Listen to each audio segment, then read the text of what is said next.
So I think this painting is very well along, almost finished, but now I'm looking at places that need a little change.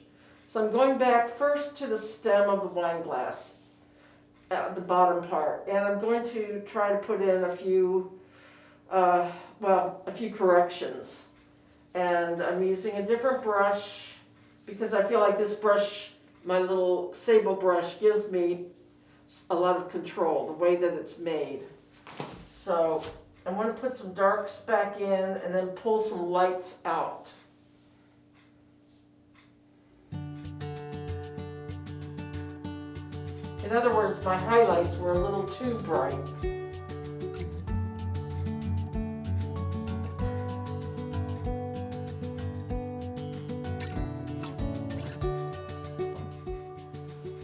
So for some of the little fine details, it's really important to make sure your hand is steady. Sometimes, I don't have one with me, but there's a thing called a maul stick, which can be any kind of a hard stick that you can use to, it's hard to describe, but you basically, you're leaning on something like this.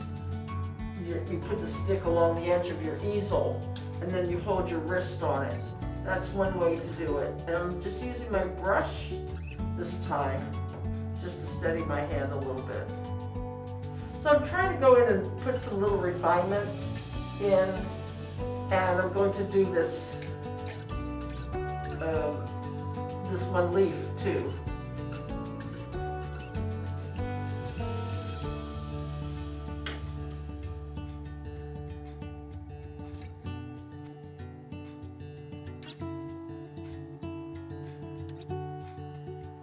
You can use even a ruler as a way to keep your hands steady.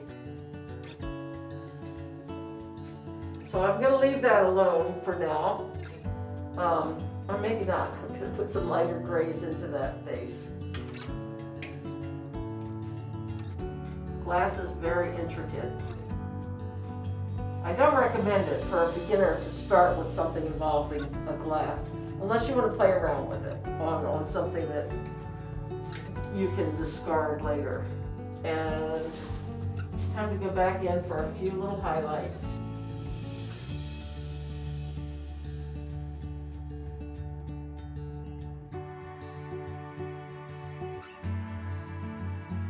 Okay, that's for that. I'm not going to do any more to the stem of the wine glass.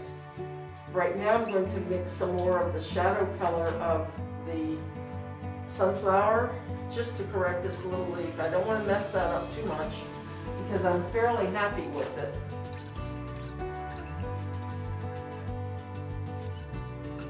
So I'm using this paint, this cadmium yellow, which is a little on the warm side, which means it's just more orangish.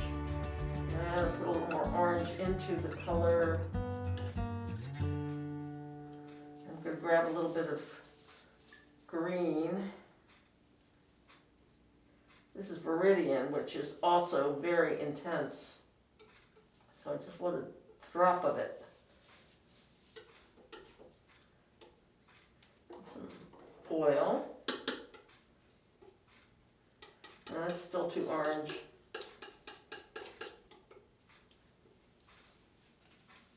Go with a little bit of burnt sienna.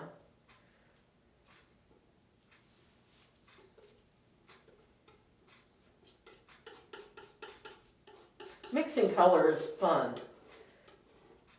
in my opinion. It's one of the more fun aspects of painting with oils. A little bit of burnt umber.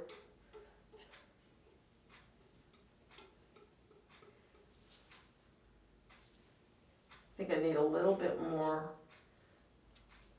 one of those.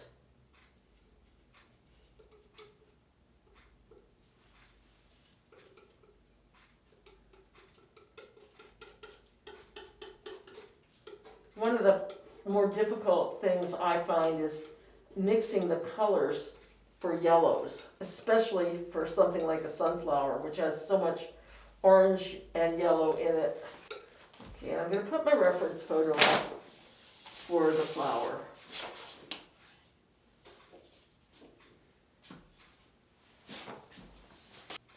So we'll see if this color that I've mixed is right. But I can always lighten it, I can always take it out. But the petal really doesn't come out this way. It comes out more like this.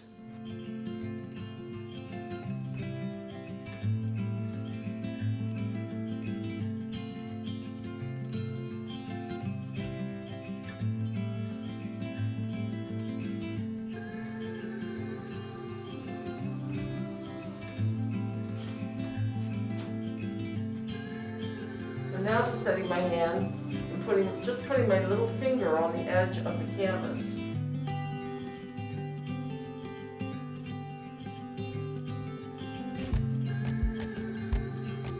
I'm going to put a little bit of pure pigment. So I'll repeat that just one or two places.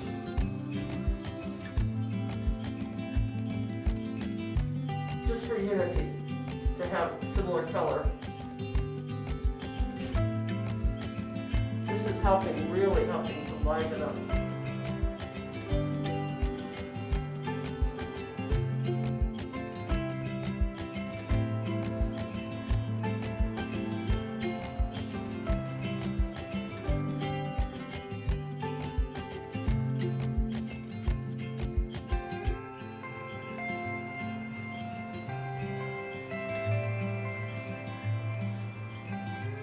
So I'm going to use 3 different brushes for the background. One is my flat.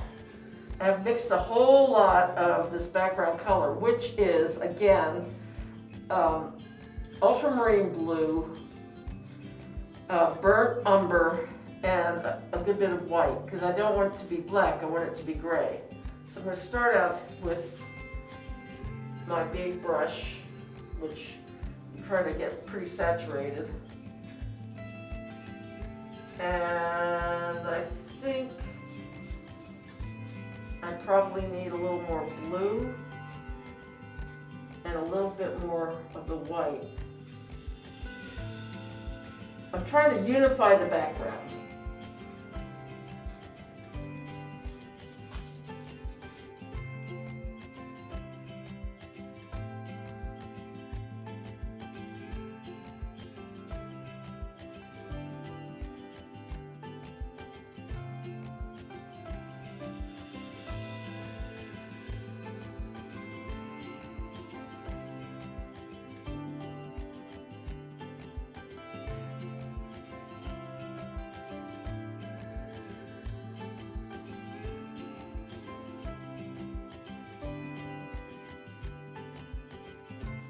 Okay, going back over that with the, actually it's more the lavender shadow color, but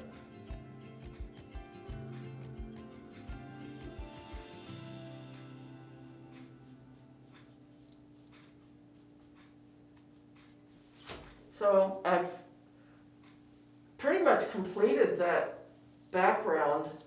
I see one place that needs a little bit more, but I'm seeing now I need to make this a stronger shadow behind the wine glass.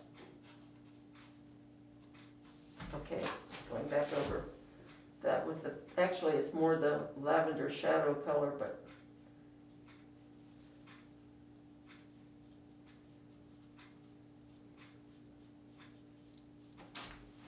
okay, back to the wine glass.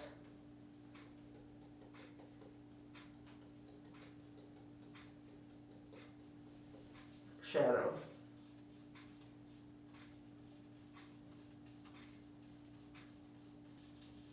The way I'm using the brush right now is called scumbling, when you're just going back and forth. It's not good for the brush, but it's just a good way to do the painting. Okay, the way I'm doing the brush right here, back and forth like this, is called scumbling. And it helps. It's not particularly good for the brush. This is a cheap brush that's, well, not cheap, but I mean, it's old, so I don't mind wrecking it further. It's, but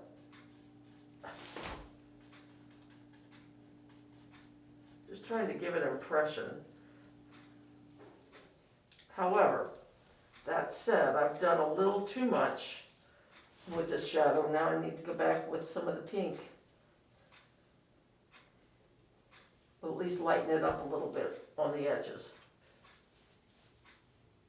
And I'm done with that part of it. I just want to put a little more pink in the background.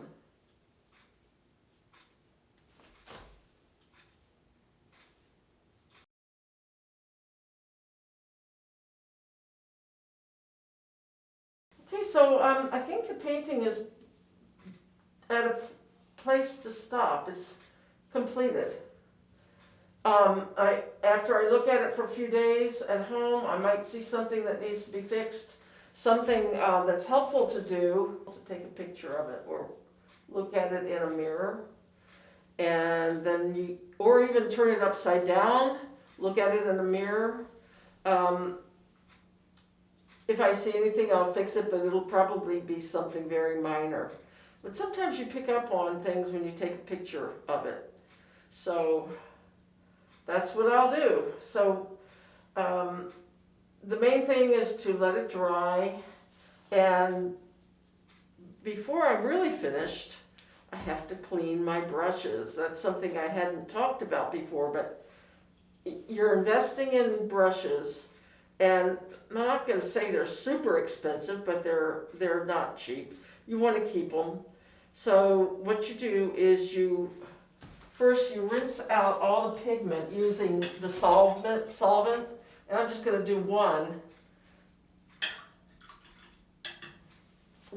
And then you take them and use a little soap and water. You squeeze them out. After the solvent, you squeeze them out and pull the brush, reshape it. So then you take some soap and water, and you can buy special brush cleaning soaps. I use Dawn, the dish detergent, and soap and water. You can use Ivory soap or some mild soap. I don't think you want to use a really highly perfumed body soap, but you just want to make sure that you get all the pigment out. Even though you're rinsing the excess pigment in the solvent, there's still going to be some pigment left in the brush, so you want to get it all out. So if you're using a bar of soap, you could just go, dip it in water and go back and forth over the soap. Or if you're using Dawn, I just put it down and put some soap and some water on it, and then I shape it. I rinse the soap out and shape it, reshape it. That's important to keep the shape of the brushes. So early on when I was painting, one of my teachers said, "Oh, brush abuse, you're not cleaning your brushes properly." So I guess I wasn't reshaping them like that. And I started doing that after he said that. And I've had these brushes, some of them are really long time. And they've lasted. So that's an important ending note. So it's been a pleasure to do this painting class for you. I hope it's been helpful. I'm looking forward to doing another one, which will be a landscape soon. So thank you very much.